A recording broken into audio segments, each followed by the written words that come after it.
Guten Abend, euch allen, und seid begrüßt zum Yiddish Poetica 2.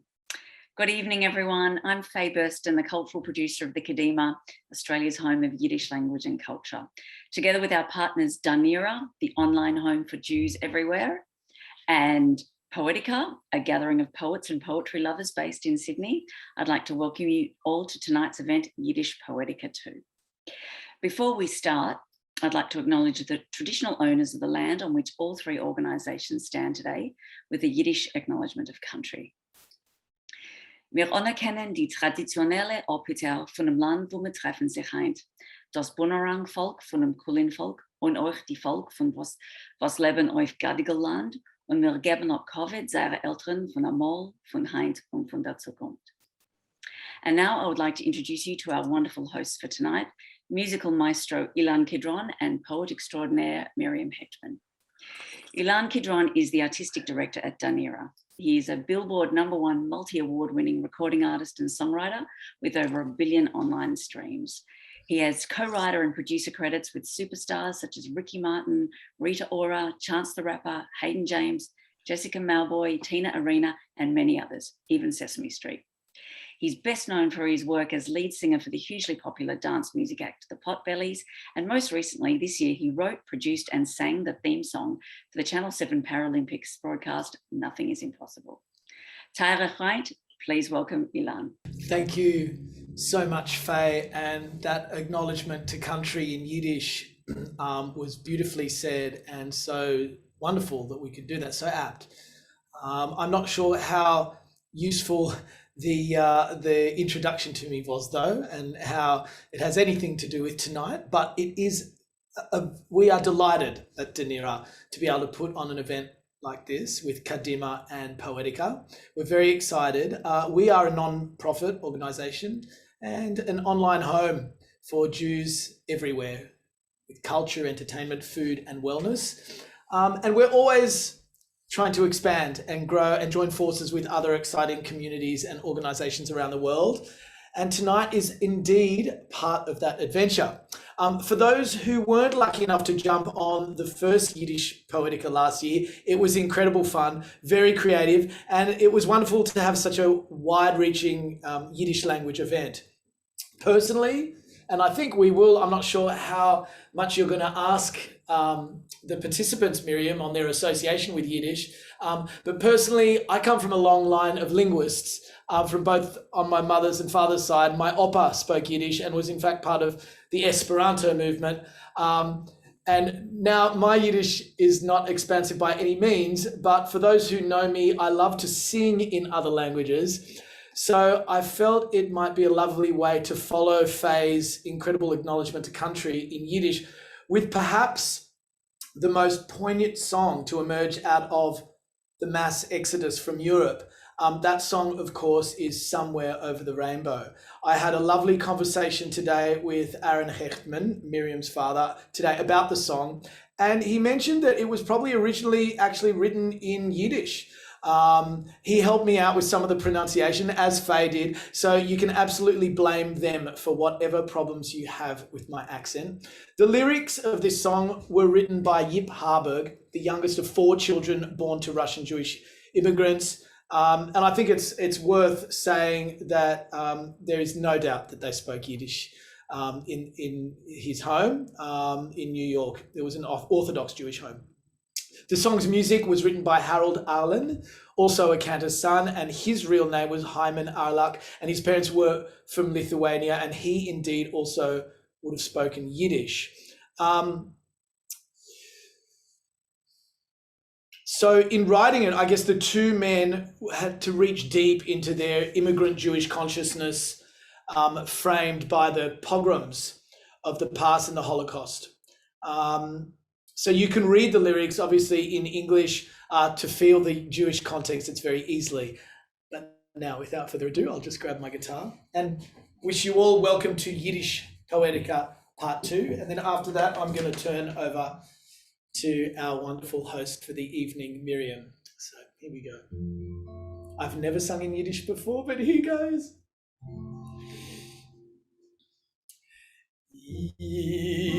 Iber Hashem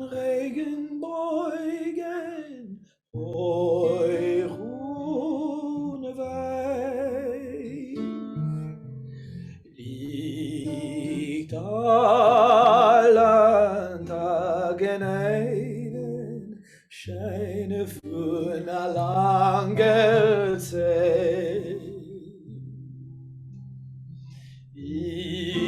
Über scheinen Regenbogen als geht fein. Und die süße Läumes, wenn doch me konem sein. Amol will ich aufrappen sich und alle Volkswelt verschwundene werden. Und alle meine Zures wenn fliehen fühlen mir weiter weg und mehr nie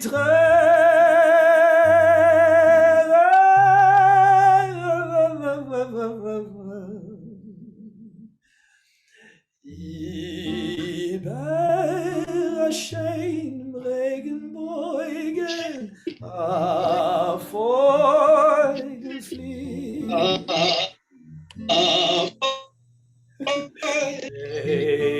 Vögel fliehen in Frieden, einfach was kenn ich nicht. Oi befegel fjen heuer und frei, weil ich euch mit sei fliehen alle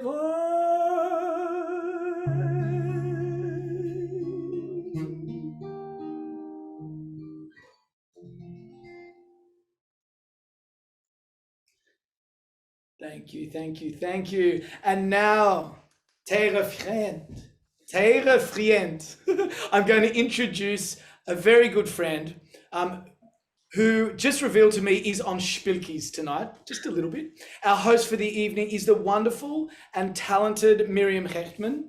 She's an Australian writer, producer, and poet. She's the founder and creative director of Poetica, which is a community initiative and monthly live poetry and music event. So you can catch these events monthly, not Yiddish, but Poetica nevertheless. She writes poetry under the Instagram handle @_4lines_ and has been commissioned to write and perform her poetry for several organizations, forever traveling. Currently, she's based in Sydney with her 2 daughters. Ladies and gentlemen, have a lovely night. And I'm just going to pass you now over to Miriam Hechtman. Thank you, Ilan.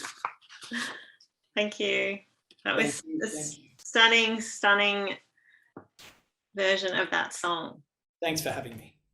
And that song means a lot to me, and it's a really hard song to sing, let alone in Yiddish. So well done, it was beautiful. And thank you, Faye, for that also beautiful intro and welcome to country. I am coming to you from Gadigal land. I guess I have to spotlight myself now. And welcome everyone. It's very exciting to be here to do this again. I'm going to start with a quote from Nelson Mandela that I found when I was thinking about mother tongue, Mama Loshen. What is it that is so important about one's mother tongue or the language they grew up listening to? And Nelson Mandela says, if you talk to a man in a language he understands, that goes to his head. If you talk to him in his language, that goes to his heart.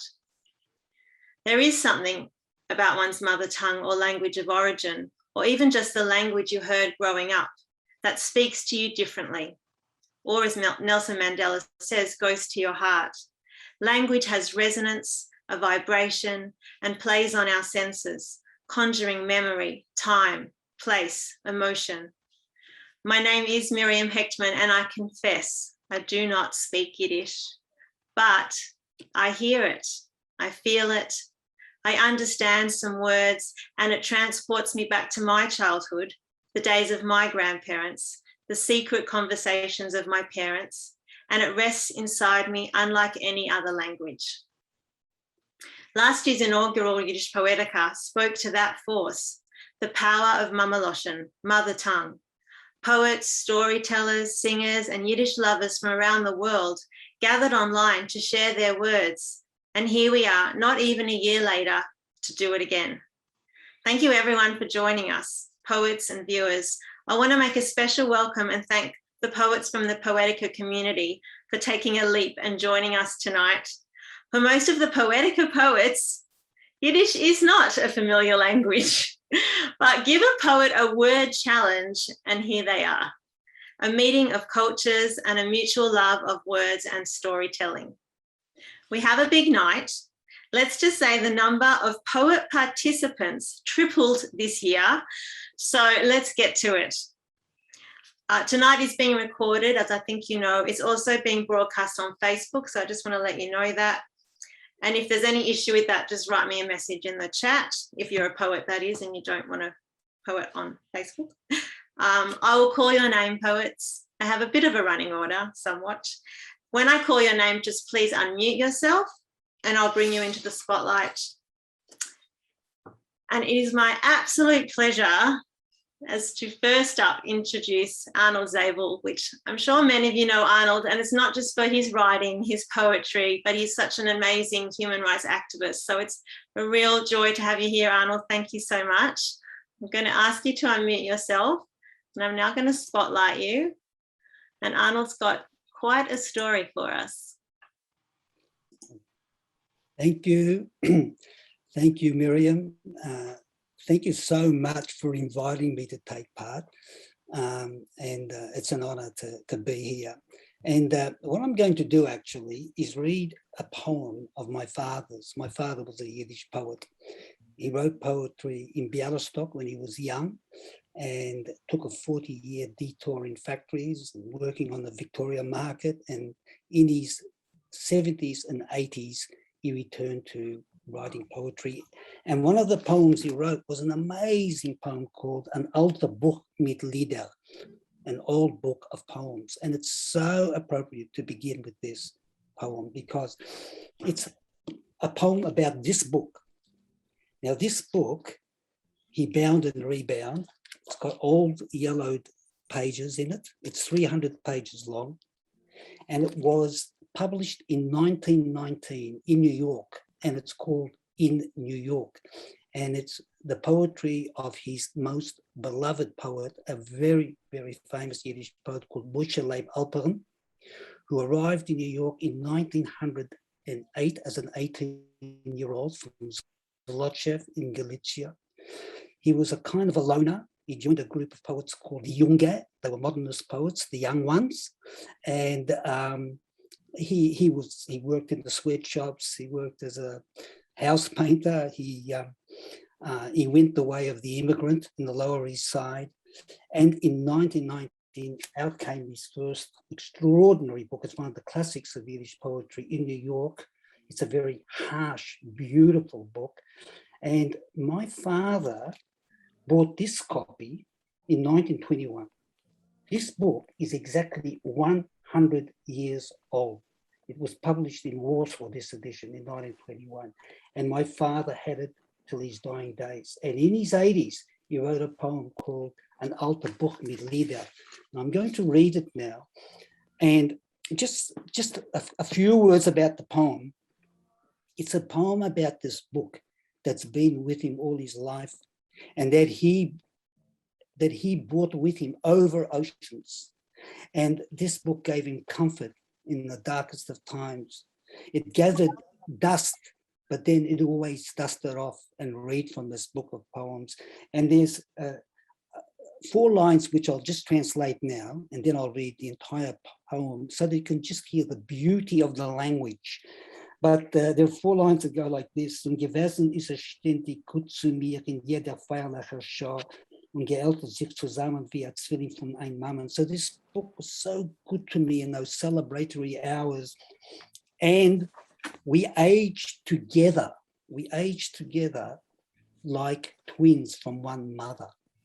So this is the poem. An alter Buch mit Lieder, Meir Zabel.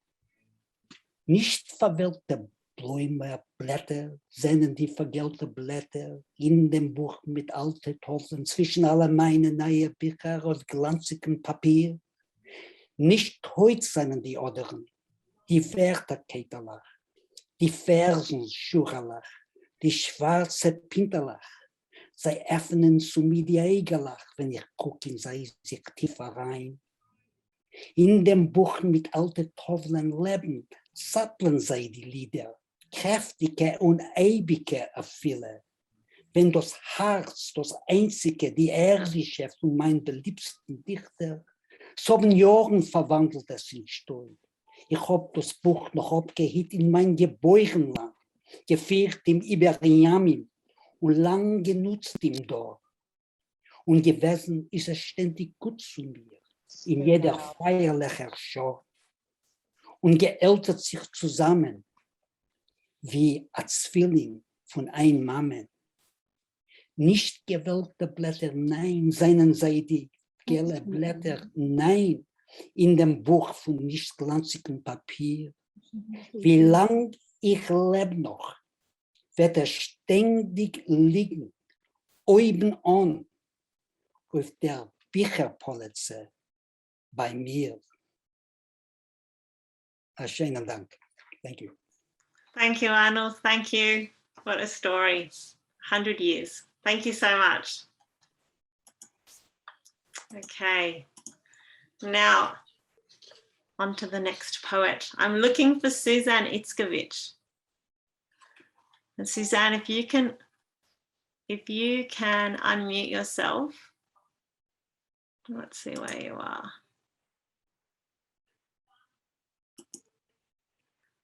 Suzanne,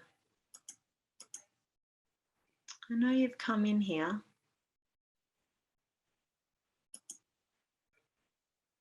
All right, we'll come back to you, Suzanne. Okay. Now, Hui, I saw you come on as well. Hui, are you there? Yeah.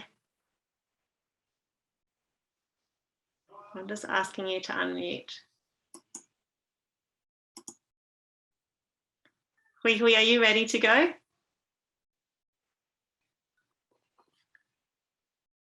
Ilan Kairos. Are you ready to go? No. Okay. No. Okay. Okay. Magdalena Ball, I have seen you come in. I'm coming to find you. If you can unmute yourself. Yes. I'm here. You're here. I actually have my Oy vey mask. You're okay, let me see where you are. I can hear you. I just want to spotlight you.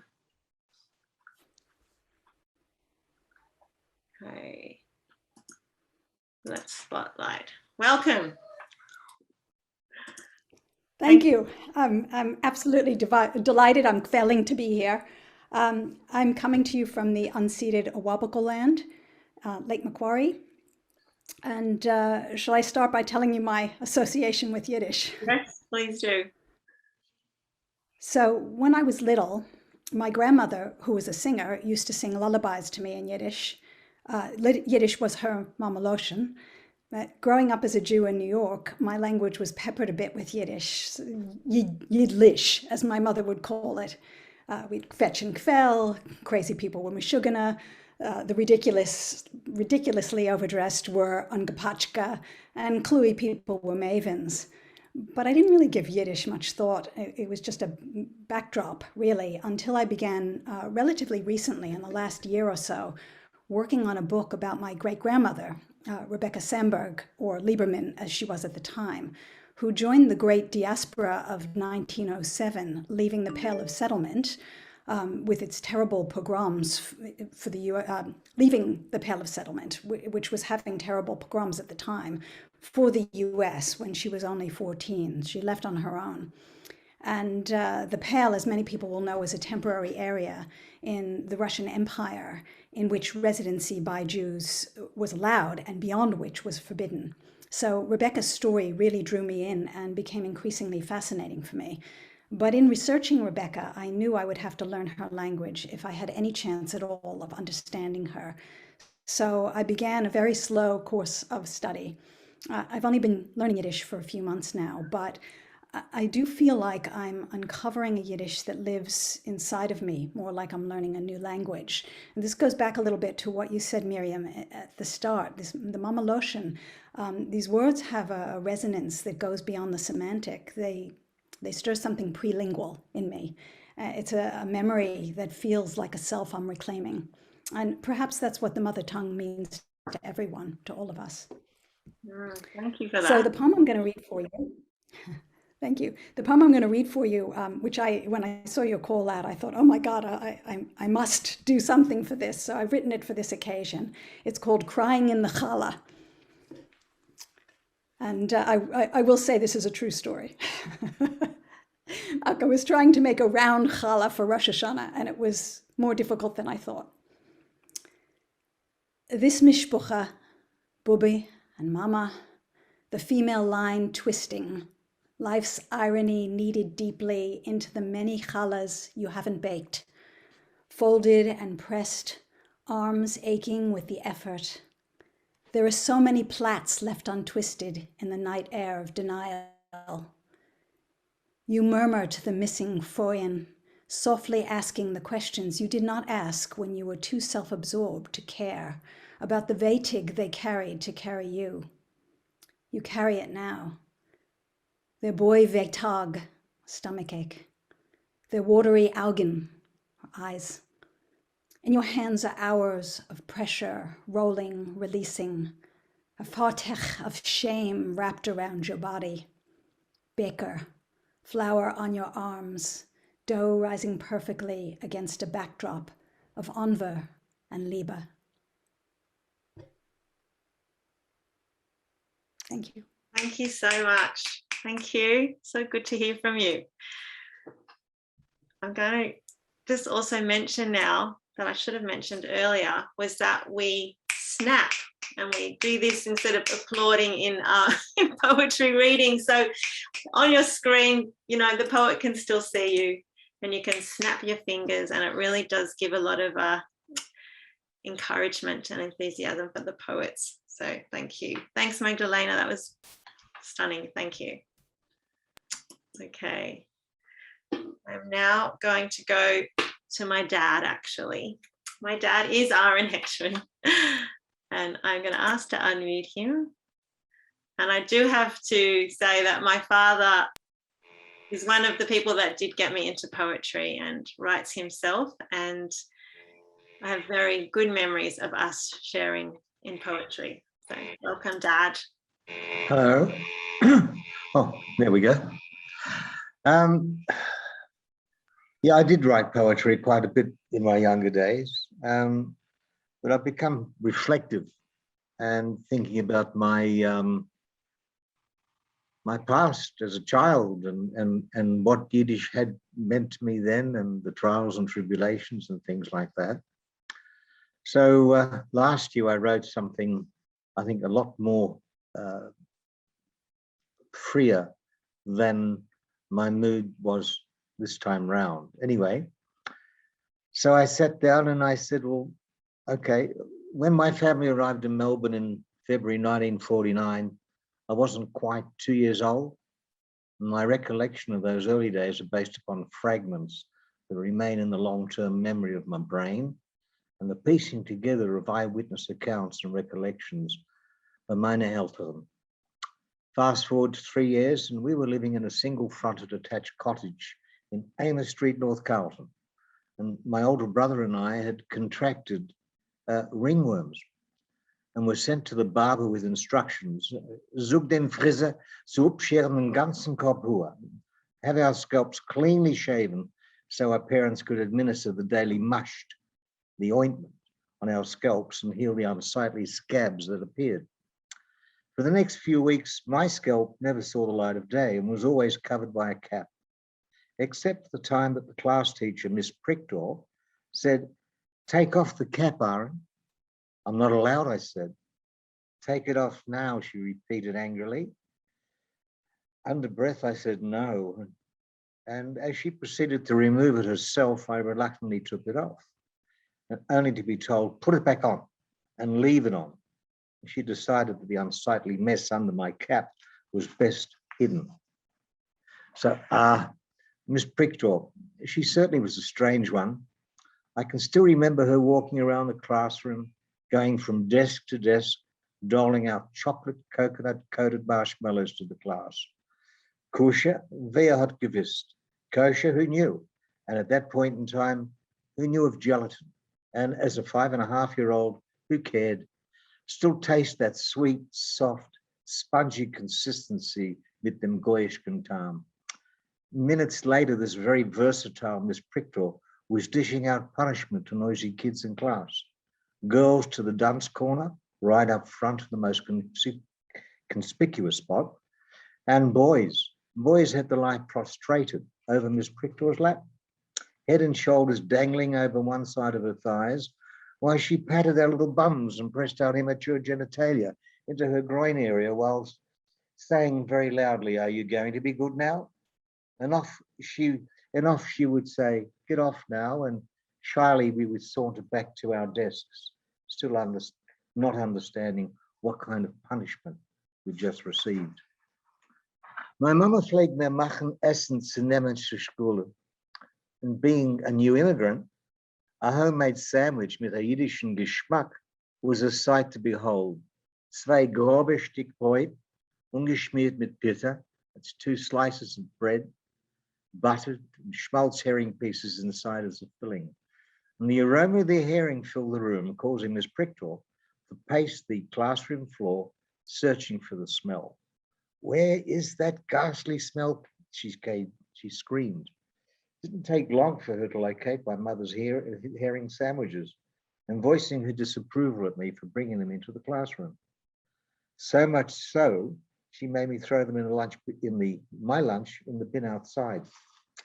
When the class bell rang for the morning break, I was made to stay back for the tumult I caused, and a possessed Miss Prickjaw angrily took a horsewhip to the back of my legs. By the time I got home from school, the back of my legs were a series of red welts, and I was sore. My mother took one look and cried, "Was het geschehen?" She shrieked, "What's happened?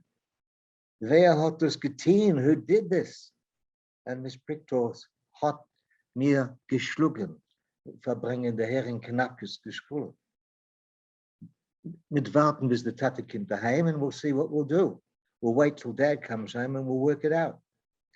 Having arrived 3 years earlier from war-torn Europe as Holocaust survivors and bringing that legacy with them, to say the least, my parents were culturally raw in terms of Australian Gentile society.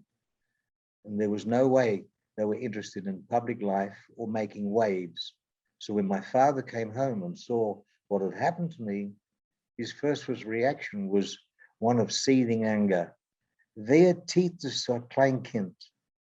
Wir darfen zerbrechen the hand," he screamed. And minutes later, it had petered into one of despair and reality. Oi, if ich gehe in die Schule und beklugen sei, wird teugen auf Kaporis. In other words, if I went to school and told them off, it wouldn't mean a thing. He didn't speak English and didn't understand English. So any kind of remonstration would have been a waste of time. So with that, my father sat me on his knee, hugged and rocked me, whilst more remorsefully saying, "Hopefully God will punish her." Thank you.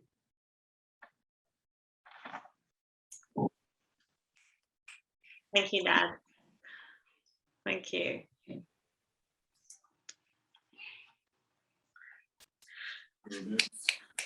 Yes, thank you. Okay, I'm going to move along to, I realize now I can just scroll down here, it's probably better. So Michael Leibowitz, if you're there. Hi. Hello, oh good, oh fantastic. Okay, I'm going to spotlight you.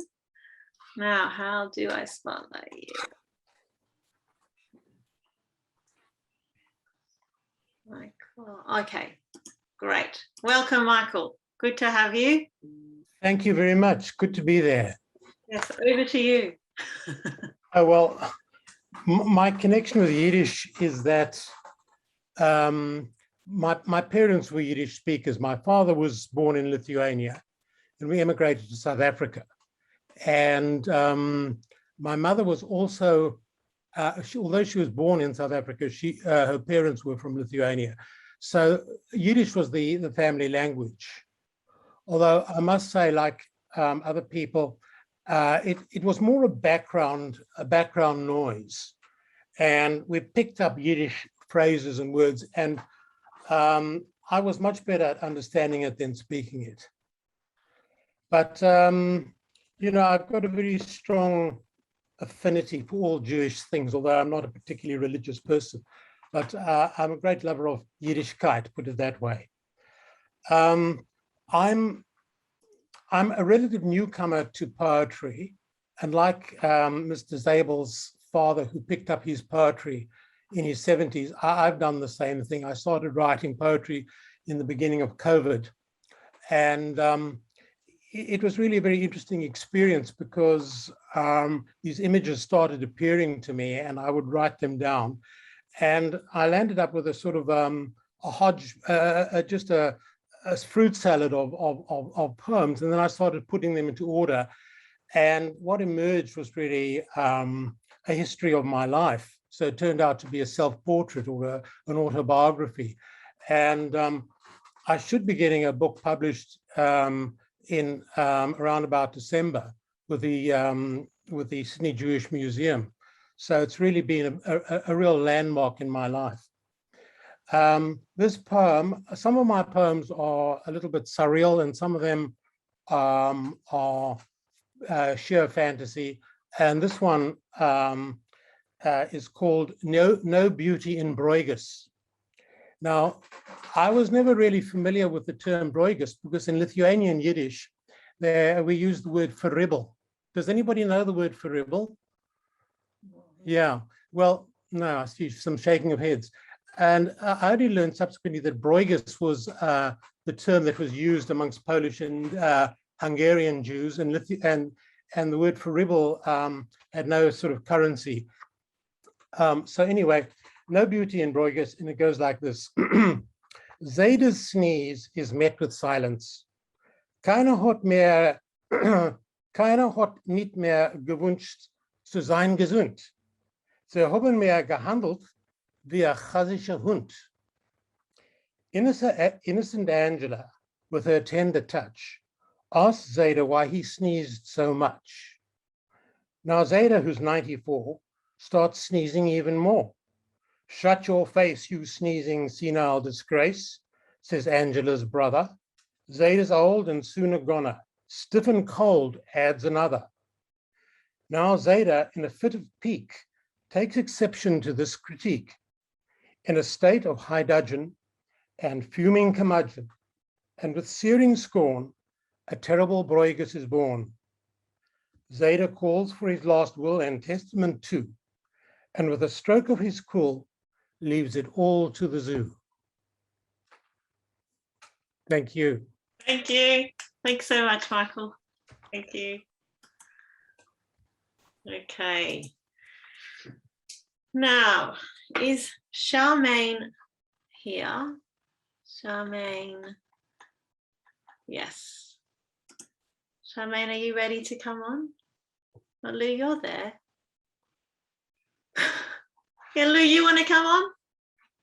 Yeah, come on, Lou. Yes, I can come on. I'm ready to go. Okay, good. Go, Lou. This Now, is some people might remember Lou from last year.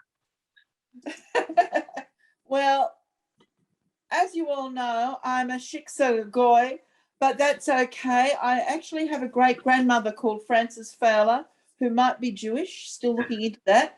And I have a living auntie called Edna, who actually is Jewish, and through her a bunch of family. So, but none of us are Yiddish speakers whatsoever, but I have found a beautiful new, in my research today, a beautiful new phrase, which is going to be my phrase that I'm going to use forevermore. And it is Khokhme keinen. And here is my keinen right here, which is really important because that's what my poem is about. I may be a shiksa, but how many times must I be told, don't be a yenta, be a shiner froy, be ziskit, your words sweet as sugar, not bees froy bitter like vinegar.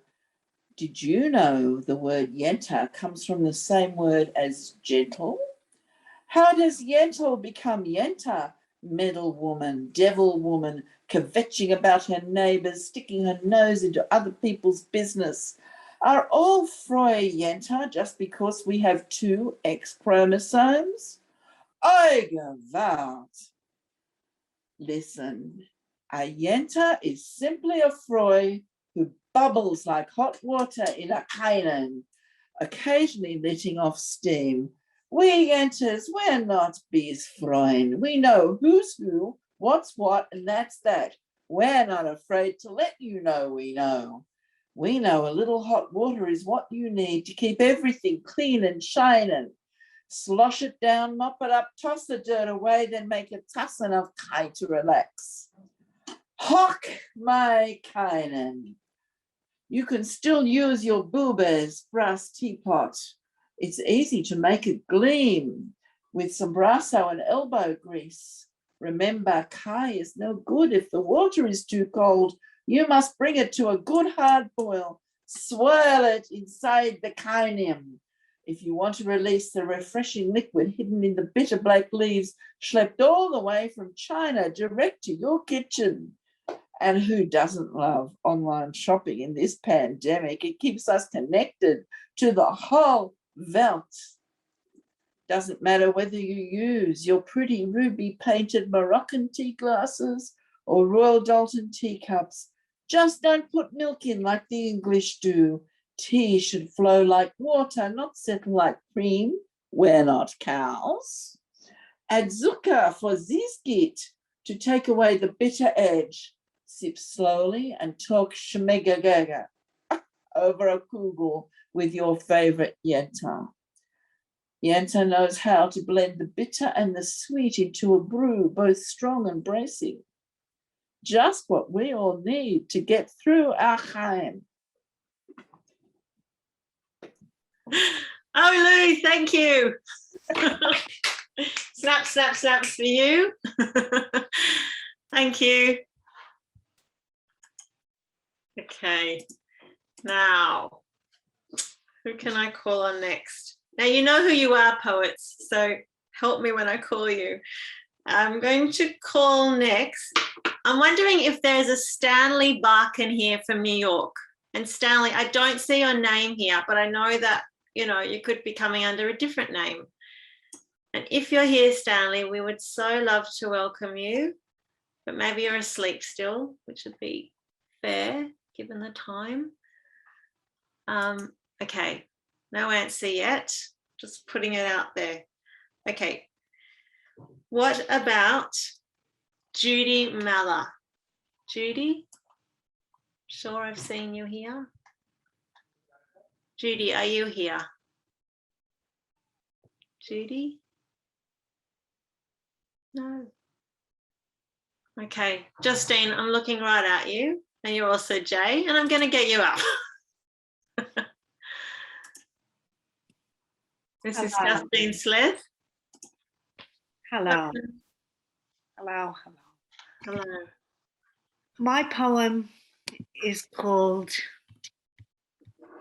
Oi, my Yiddish words. Oi, my Yiddish words.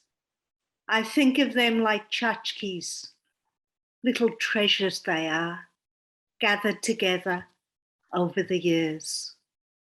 The feel of them, the taste of them, is a bissel of joy upon my lips. Oi, my Yiddish words. There's kvetch and there is fress, rhyming couplets ready-made for Justine Sless. This pandemic could use some Yiddish. Imagine, if you will, Dan, Gladys, and meine Skottelaire. Why not? Some of them will be standing there at 11 o'clock, dressed in their finest schmatter. And if their spiel just included a shrug and a schmoo, then everything would feel much better. COVID, schmovid, vaccine, schmaxine, lockdown, schmockdown. They would go on to say, we all know that you are my sugar because you can't schlep too far. And most of you are on spilkers because your businesses are closed up. And we know that some of you have turned to booze, but soon we will be able to schmooze with family and with friends. So do what you can do and be a mensch. Vaccinate to get us out of this trench. The bubbers, the zayders and the alterkackers know, because they have seen a lot, that this too shall pass. Because Yiddish has survived pogroms and persecutions. So a pandemic in comparison, meh, it's gar nicht. Oi, my Yiddish words. Thank you. Fantastic. Can you send that to the papers, please? Thank you. Okay, moving right along. And don't forget, if you're a poet, to read the chat, because people are putting lots of lovely comments in there. And actually for everyone, some nice things going on in the chat as always. Okay, I'm going to call on, let's see, Valerie Nissim, I can see you. Are you good to go? I'm asking you to unmute, yes. Yes. Okay, and I must say that all your work is sensational.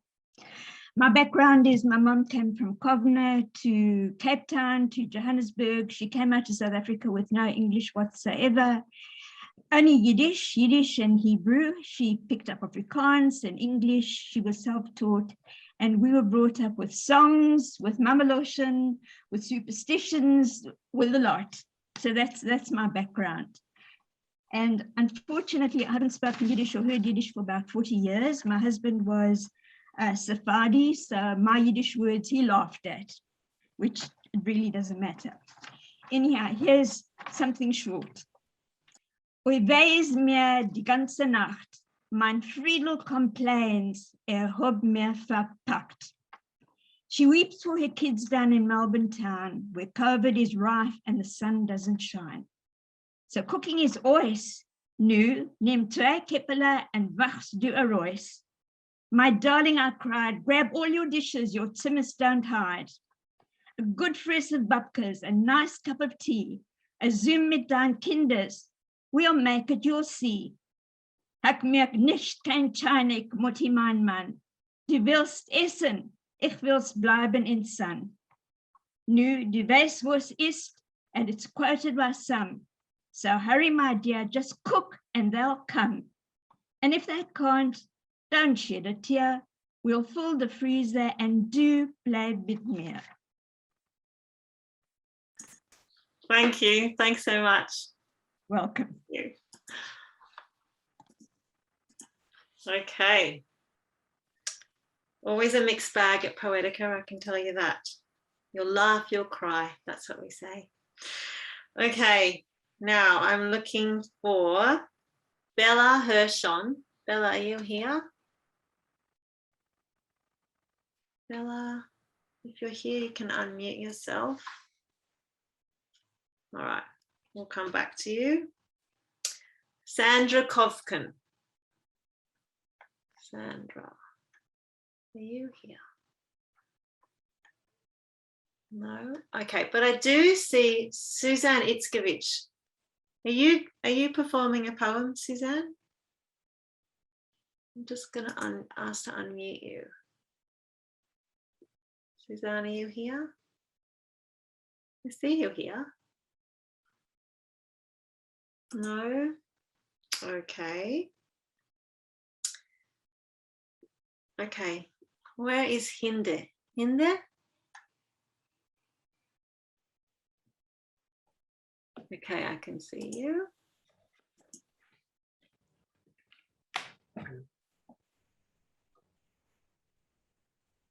Hinde, where are you?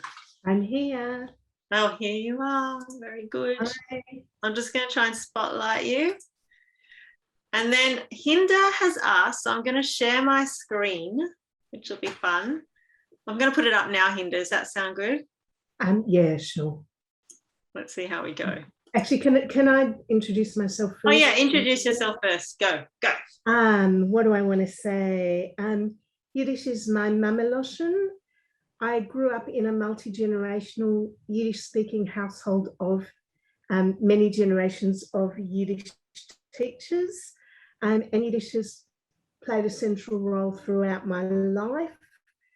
I'm a Yiddish writer, researcher, teacher, and translator, whose life's work, I think, is to fight for social justice through mameloshen and to uncover and share Yiddish writing by women.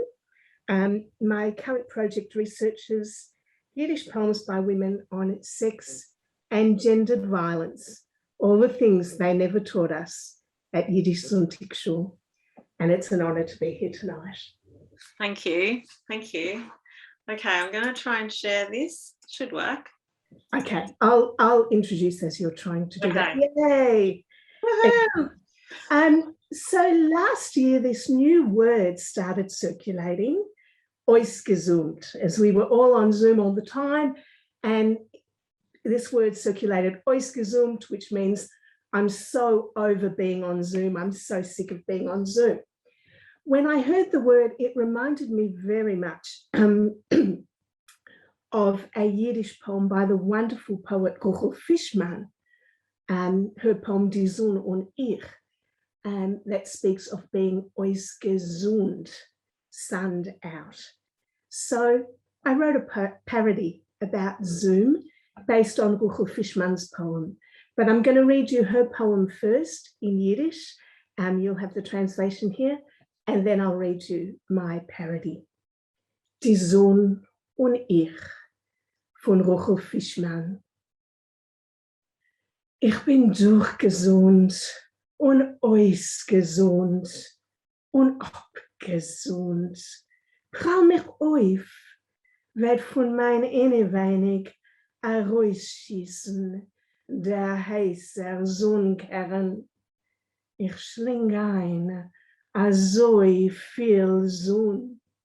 Ich lach und glied zurück der Sonne, surige Signalen.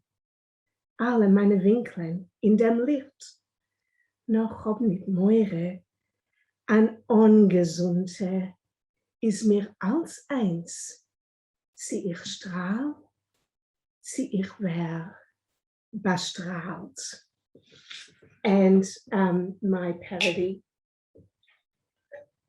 So I just want to say, although my parody makes fun of Zoom, I actually really love Zoom because I get to teach students from all over the world, and because Zoom brings Yiddish from all over the world to my doorstep. But here is my parody. Der Zoom und ich. Ich bin durchgezoomt und ausgezoomt und abgezoomt. Stumm mich ein, wird von mein Mikrofondel nicht schießen, proste Jummerei. Ich matte sich azoi mit Zoom. Ich quetsch und krieg zurück leidige Signalen. Man sieht alle meine Runzeln in dem Licht. Nur ich hab nicht kein Klang. An Ausgezoomte ist mir als eins. Sie ich glie, sie ich wär vergliedert. Schönen Dank. Thank you. That worked very well. We didn't have a technical failure. And gosh, doesn't the word Zoom it just fits Yiddish so well. So thank you, Hinda. Thank you. Okay, I'm going to remove your spotlight. Thank you. Okay. Let's see who else I've got here. Michael Samuel. Is that you, Michael? Just as Michael? I can see you writing now. Is that you, Michael Samuel? No. Okay. We'll come back. Sylvia Vorsheimer. I've got you down here. I'm going to ask to unmute you. Sylvia? Yes, I'm here, but I'm not a poet. Oh, okay. This has happened a little bit in the when people registered, but thanks for saying hi. I'll put you back on mute. I know, participant, viewer, I know it's hard. Okay, but thank you. Thanks for being here.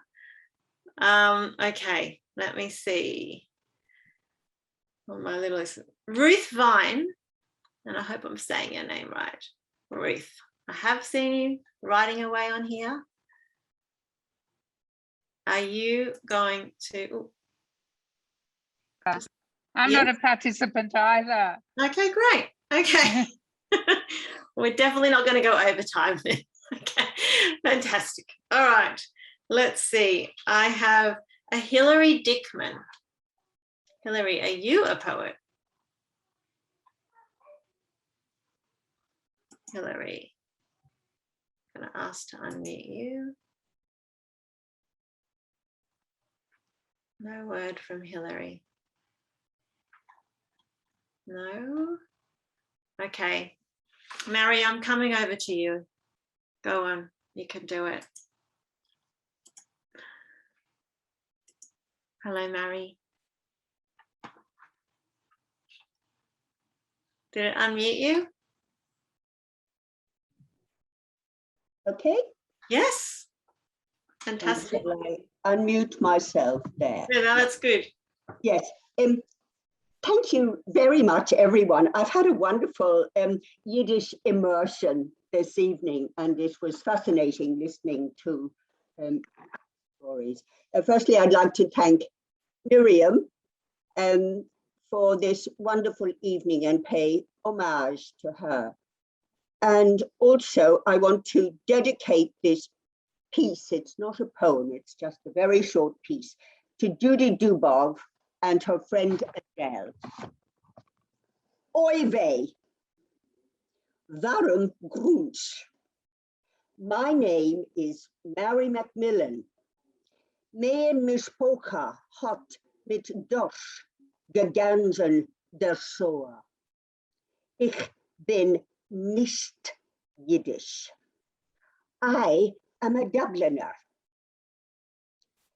Chaim Herzog lived there before going to Israel and becoming eventually the 6th president. Dublin is the city immortalized by James Joyce, whose character Leopold Bloom circumnavigated it in 24 hours. But to quote Emily Dickinson, you must know that I am a nobody. Ich bin ein Garnisch. But in New York, to where I went on a student visa in 1972, Jewish people, on learning that I was a Dubliner, were extremely kind to me.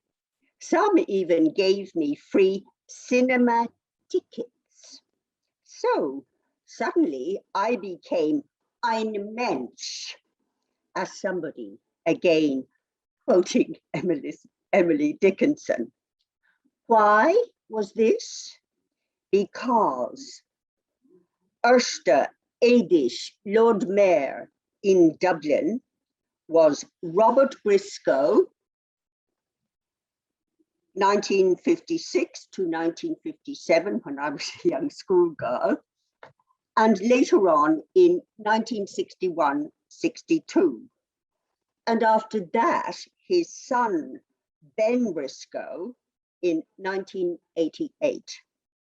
The Briscoes, as you more than likely know, were Dublin Jewish people, and Robert Briscoe was a fluent Irish speaker, and his father before him, as was Chaim Herzog's father, who was a Jewish rabbi, and evidently he was a fluent Irish speaker.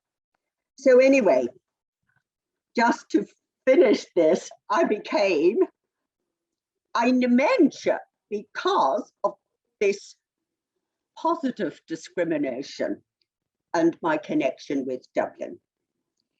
In der Edischer Mutzi in Dublin is a Fleischgenisch mit a Hebräisch inscription. So, ik wens enke alle L'chaim, Mazel Tov. For now, ich bin jetzt eine Mensch. Schönem Danke. Thank you, Ari. You're a star. Thank you so much. Your efforts alone are stunning. Thank you so much. Thank you. Okay, now, finding someone else that's really a poet. I knew it would be so hard. Okay, how about Sylvia Lenny? Are you here, Sylvia Lenny? The other thing I could suggest. But I'm not a poet. Do you want to be a poet though? No. Okay. I won't make anyone be a poet. What about Renee Coppersmith? Renee Coppersmith? No? Are you here? No. Okay. Shirley Wise? Shirley? Let me see. No, okay, how about also, if you are a poet and you're prepared for tonight, or you've got to make one up on the spot, can you just put your hand up in your screen if you know how to do that? Okay. And Charmaine Genzuk? Charmaine, are you here as a poet? I can see you. Charmaine. Hi, I can see you've unmuted yourself. Charmaine? No? Okay. Charmaine? Okay. I'm in for Charmaine, her microphone was broken, so is the camera. Oh, okay. But did she want to read a poem? I think her eyesight's gone with her microphone. But I can give one to Aaron. Your father's an old friend of mine. He might remember Jim Genzik. I don't know. Wave to me, Aaron. No response. No, Dad, any response there? No, he's gone. Maybe I can't hear. But in any case, I've got a very short one. Okay. An old friend, Alan Bloom, you might know the name. We used to go to Mario's when we were kids. I mean, kids, we were 18, legally able to go to the hotel. And quite often we would get into trouble, and Alan and I would be singing one particular song. And it was like this. Wen soll ich gehen mit der ausgeackten Zähne? Wer kann entfernen mir? That's it, that's my poem. Well, thank you. And what's your name? Jim Genzik, I'm Charmaine's husband. Okay, thank you so much, I Jim. wasn't prepared for any poetry, I'm sorry, but Erin, it was nice to see you. And likewise with the daughter. Miss Dane. Bye-bye. Thanks so much. Thank you. Okay. Now, who else have I got? Yvonne Selecki. I'm also sorry I'm not a poet. It's okay. I'm not on that list. So we thought we had a really long list of poets, so now we do. Okay, thank you. Okay, and what about Helena Leitch? Helena Leitch? No, I'm just Okay, thank you. Well, I'm just going to tick you. And Sandra Kovkin. Sandra Kovkin? No. Okay, Bella Hershon. Bella? Can hear someone? No?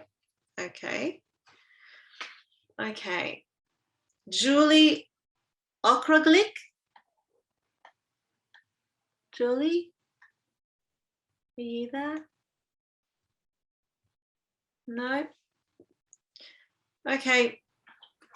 Bethy, can I come to you? Yeah. I'm going to ask you to unmute, Bethy. Thanks, Beth. Hello, everyone. It's a really interesting evening, actually. It's been funny and it's been sad, and yeah, just I'm not connected to the Yiddish other than I worked for Aaron Grittiger years ago. Some of you might know him, and yeah, and Miriam, of course, I know Miriam. So my poem is a bit of a funny one, and I've been looking at the Yiddish for the last couple of days, and this is it's called My Australia, and it's a bit of a parody on a famous poem called My Country about Australia by Dorothy McKellar. But anyway, yeah. It's a wild place, Australia, let me tell you. There's snakes, huge spiders and sharks, things that sting you in the water and sun that burns you till you crackle like crackling roast pork. But I love it in spite of its foibles. I love it in spite of its flaws. It's the beauty and the mention that gets you. And the critters, they're just interesting cause. Most hide or slough in the daytime under rocks in long grass or in ground, and only come out to bite you if you're shrekin or muck 'em around. The mozzies and flies are a bother. The sandflies a total disgrace. If they get you, you're in for it big time. You'll itch to your near basket case.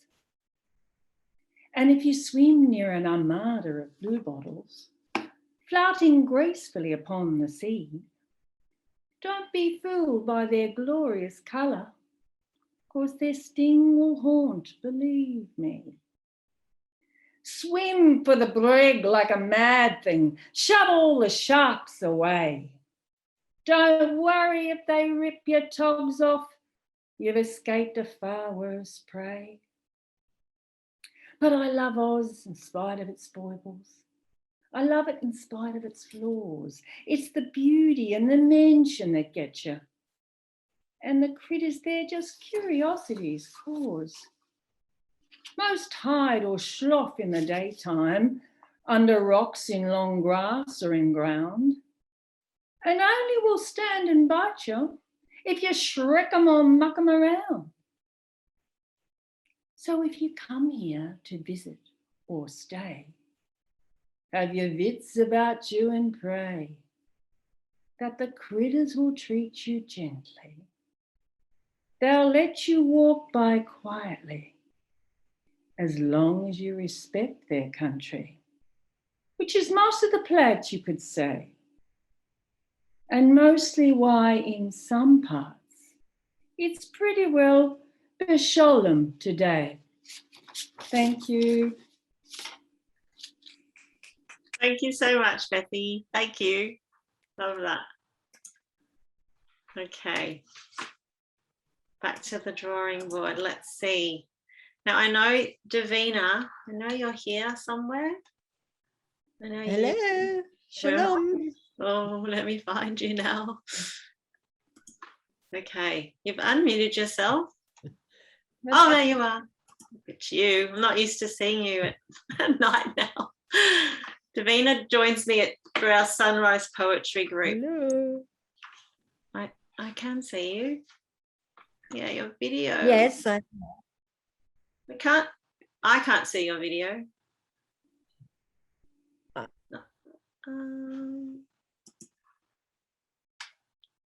you there? Miriam, I see her. I have terrible internet connection. You can see her, Lou?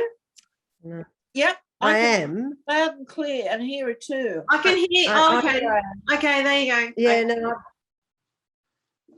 I have terrible internet connection, so I probably will, bail out halfway, which is probably a good thing. So shalom, shalom. I'm Davina, and aside from my love of poetry and the spoken word, I'm a vernacular photographer, which in effect means I take snaps, quick snaps that capture a moment as vernacular conversation does. Now, I've only recently discovered I may, it's going, I think I'm losing it. I may have Jewish-German lineage.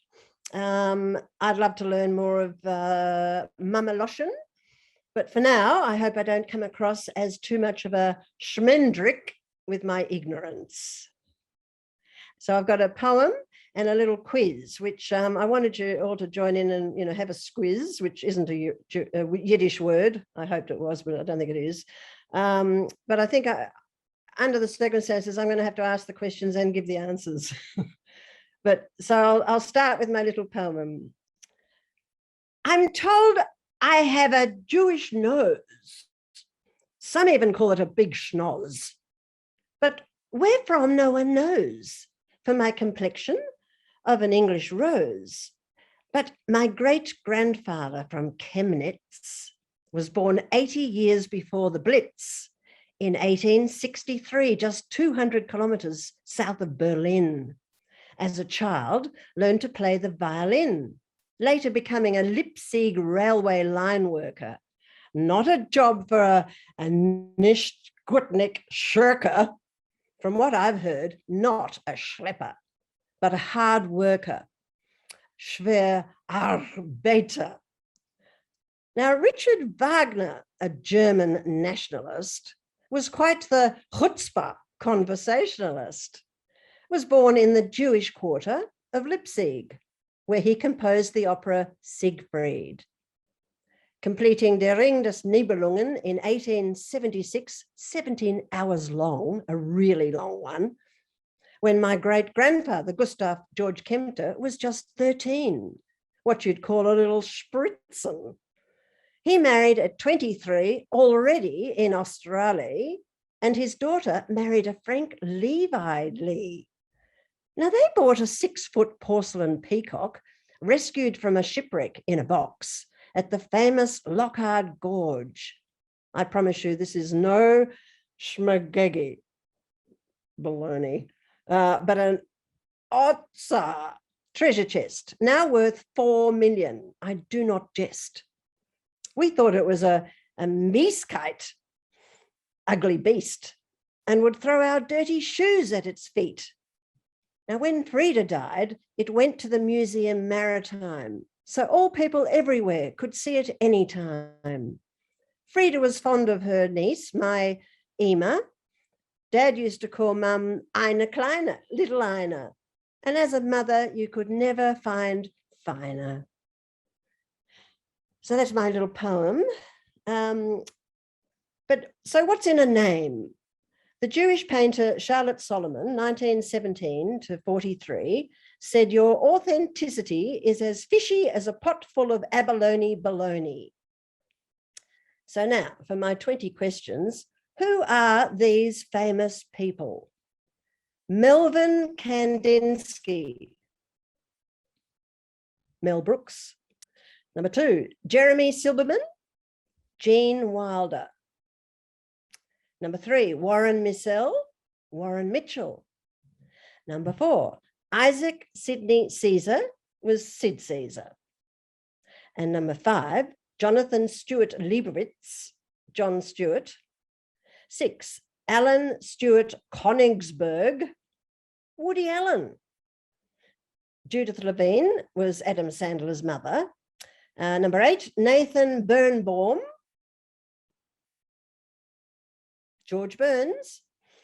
Number 9, Lawrence Jean David, Larry David. 10, Julius Henry Marx, well, that's a clue, Groucho Marx. 11, Leonard Alfred Schneider was Lenny Bruce. 12, Joseph Levitch was Jerry Lewis. 13, Jacob Rodney Cohen was Rodney Dangerfield. This one, I don't think I'd ever heard this. Number 14, Isur Danielovich, Kirk Douglas. 15, Thomas Jacob Black, Jack Black. 16, Joan Alexandra Molinsky, Joan Rivers. And 17, Winona Laura Horowitz, Winona Ryder. 18, Betty Joan Persky was Lauren Bacall. Now, these last two, 19 and 20, they didn't change their names. And I'm wondering whether it was because they're later, when it's not so taboo. Sarah Kate Silverman and Amy Beth Schumer. Ashanam Donk. And that's, thank you. Thank you so much, Davina. Thank you. You worked hard on that. Thank you so much. Now, thank you.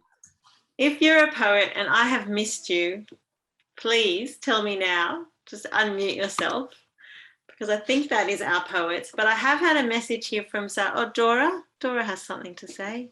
That would be my mother. Yes, Dora. Sarah Sullivan. I know. Has got a story. So that could be a nice way to end the evening, unless there is someone there that I've missed. And I'm a bit upset about this Stanley from New York, because he had a fantastic poem which he sent me about the supermarket. But there is a big time difference. So yes, Tug, are you doing something? Tug Dumbley's here. Oh, Maya Bloom, are you there? Yes. Who's that? Yes, I was going to do something else tonight, but a friend sent me the link. Can I just, I think I didn't intend to say anything or anything, but I have what I call a mini rhyme that I guess fits in with some of the things I've heard tonight. My mother was from Warsaw, my father from Shtetl. I grew up speaking Yiddish. Then I didn't speak it for decades, and I've sort of got back into it because I'm very much into English, Yiddish literature. Now, I always regarded this as sort of it's a bit of original Yiddish folklore from growing up in Melbourne in the 50s. I was a neighbour in Brunswick, some people might know, Anna and Sarah Wadman. And apparently I didn't eat very well, and my mother used to chase me around trying to feed me all over the place. And apparently I used to hang out on this front gate of my house, which the Wadman girls made up a rhyme about this. And even if they see me about 50 years later, they often come up with this. And the rhyme was, because my name is Meyer, which rhymes with Taya, gate. And they came up with this rhyme, Meyer sitzt auf dem Teher, die Mama gibt dem Lokschen mit Eier. So that's just a little bit of Yiddish folklore that only 3 people ever knew. Now I've made it public. Can you translate that for us? Just Maya sitting on the gate, his mother gives him lokshin medea, Noodles? Noodles and eggs. Noodles and eggs. I don't know if that's what she was giving me, but that's somehow I remember this when I was in mid-50s, it's amazing. Yeah, thank you. Okay. Thank you for coming on and sharing your story. Thank you. All right. Okay. Now, we did have a message from Sarah. Sarah, can you unmute yourself? Where are you, Sarah?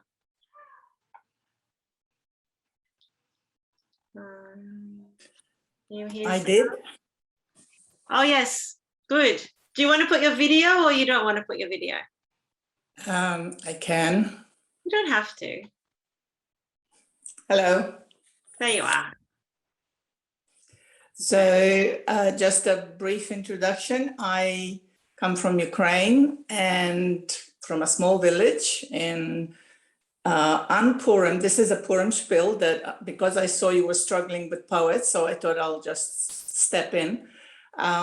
We used to go from house to house when we were little, and on Purim we used to say a Purim spiel. And when we knocked on the door, this is what we would say. Gitten Purim malach, wie a guy, fallig. Fallig auf a top, zerbrech ich mit dem Kopf. Fallig auf a stein, zerbrech ich mit der Zein. Hand des Pieren, morgens aus. Gibt's mir a dollar en wart's mich heraus. Gibt's mir a gläsele Wein en bringt mich zurück heran. So this is how we used to celebrate Purim, going from house to house. That's it. Thank you. Thank you. Thank you. Okay, now someone is asking me, thanks, Sarah. Yeah, if anyone's got a little story, can also, come under the idea of prose. Okay, you have a poem, Moshele. Moshele Alfonso, such a good name. Okay, can you unmute yourself? Yes. I saw you, I see you. Oh, you're there, okay. Humor me. Did you sign up as a poet? No, I did not sign up as a poet. Fine, it's good. It's fine. It's great. Okay. Off you go. Tell us. I'm coming to you from Miami Beach, Florida, and this is a little poem I just wrote right now. So it's a bit of mix. Sitting here auf Zoom mit Menschen von Welt, hearing Yiddische Wörter, wie stark es mir gefällt. Sad stories, happy stories, lachen on a shir. What a pleasure and a schus to be together with you here.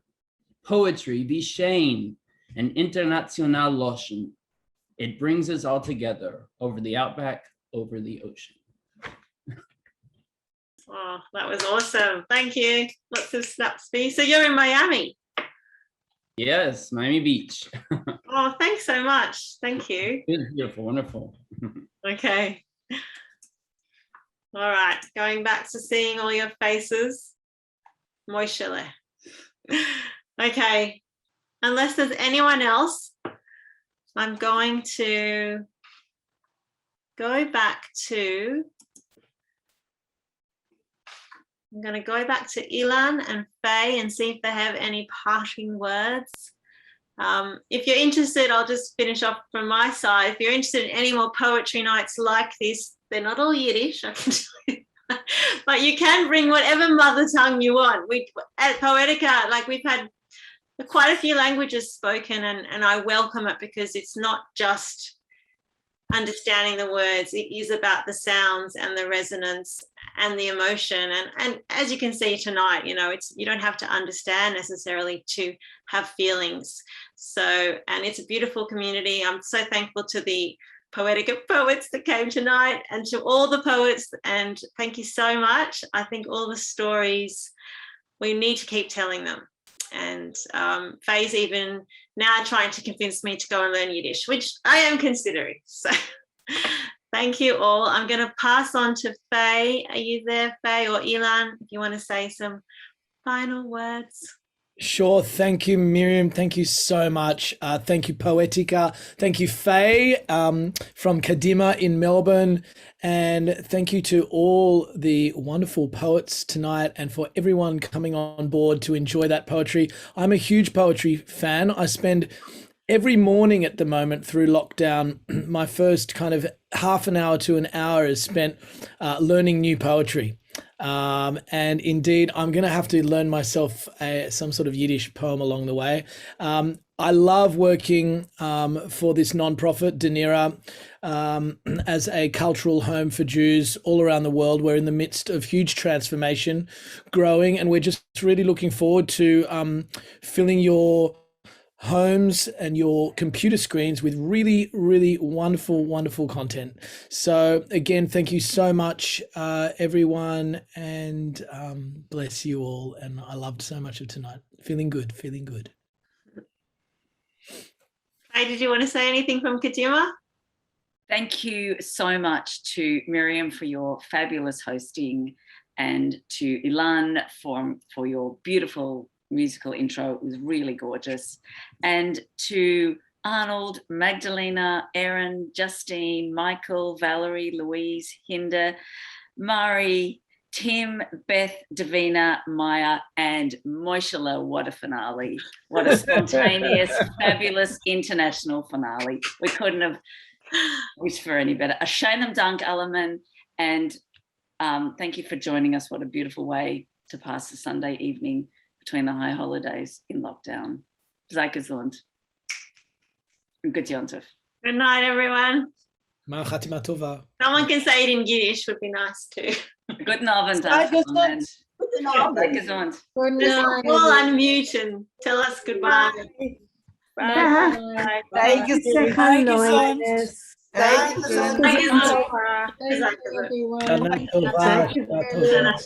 Thanks, Miriam. Shana Tova. Thanks, everyone. Schönen Dank. Danke,